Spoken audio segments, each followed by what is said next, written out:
Hi guys, I'm Darren Arbour, Head PGA Professional at Halifax West End Golf Club. Over the past week, during the lessons I've had at the golf club, a recurring question by many has been, how high should you tee up an iron on a par 3? I do advocate using a tee peg on a par 3, but obviously how high should you tee it up? In today's video, we're going to go through that. If you're new to the channel and yet to subscribe, please do consider hitting that subscription button below, and you'll get weekly content to help you improve your game. So what I see from amateur golfers is you tee the golf ball a little bit too high. There is the graduated tees, which we sell in most pro shops, which I think are an ideal things that it gives you a set height of what that tee is. You don't have to gauge it with a general wooden tee peg or a plastic tee peg. So they are a good way to get a set position at each time. But we're going to do a little bit of an experiment today to see what effect this has and these different tees have on how you strike that golf ball. These are the 4 tee heights which I generally see most amateur golfers using. So utilising some impact today, you can, if you've got some athlete's foot spray, I've seen many people find out the strike on where it is by spraying some athlete's foot spray on it. But obviously we have these for the fitting at the golf club.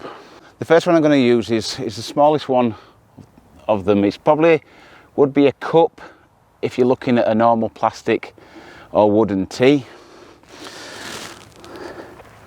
So as you can see, when you put it behind the golf ball, it does sit quite low in the club.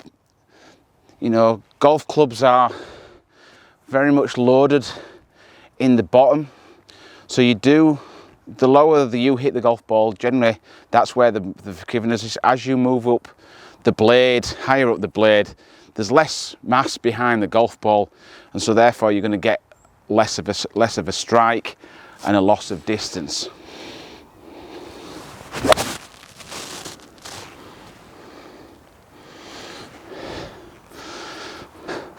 So as you can see, the strike is low in the face. It is slightly off centre. It wasn't the best strike in the world, but it still went all right. Went with a decent amount of power and a nice penetrating flight. So the next one now we're looking at is red, which is slightly taller.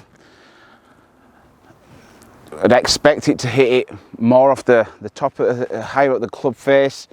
And when you look down at the golf ball, you can see that it is higher, definitely higher up the blade. This height of tee is definitely something that I wouldn't personally use myself.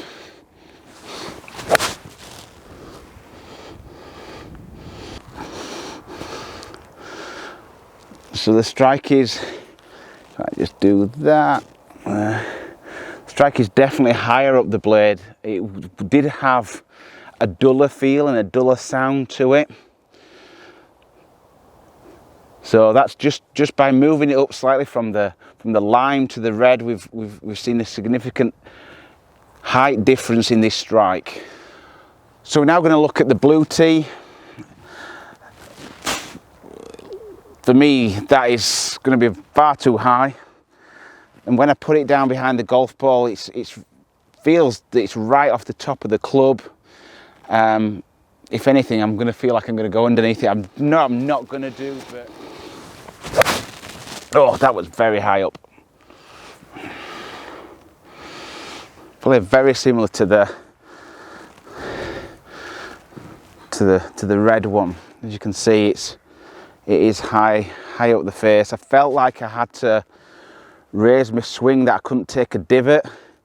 So I probably just adjusted ever so slightly then, just to accommodate the height in the tee peg, and it's just off centre once again. So does anybody feel that the higher tee peg they get a better strike? I know we're all slightly different and we all have different angles of attack, but if you do use a different tee, put it in the comments below if you find that a slightly higher tee with an iron works well for you. And last, by no means least, is the yellow. The yellow one reminds me of going back in the day when I was using wooden clubs, and we probably used yellow and white, probably white slightly higher than this one. Did you use these back in the day with wooden clubs, if you are old enough to remember using wooden clubs? But So if you look now behind that golf ball, you know, I'm just going to go straight underneath this one. I've got no confidence whatsoever that can hit down and through it. I'm more going to feel like I'm going to clip it off the top, so we'll just see how it goes.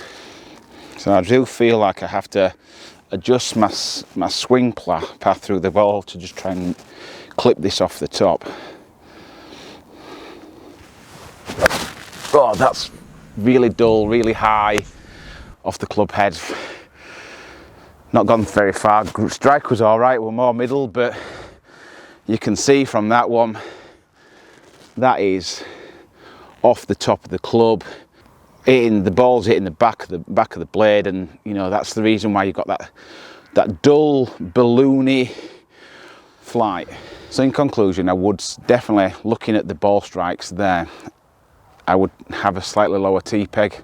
With an iron, you'll get a more powerful flight, and you'll definitely get the most from your golf clubs. Golf companies, as I've said, pack lots of things into the bottom of it. That's where the weight is, that's where the mass is, and that's where you want to be hitting the golf ball.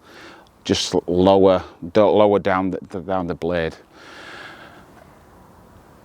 Thank you very much for watching. If you have enjoyed today's content, please don't forget to give us a thumbs up, like. If you are new to the channel and yet to subscribe, please do consider hitting that subscription button below, and look forward to welcoming you on my next video.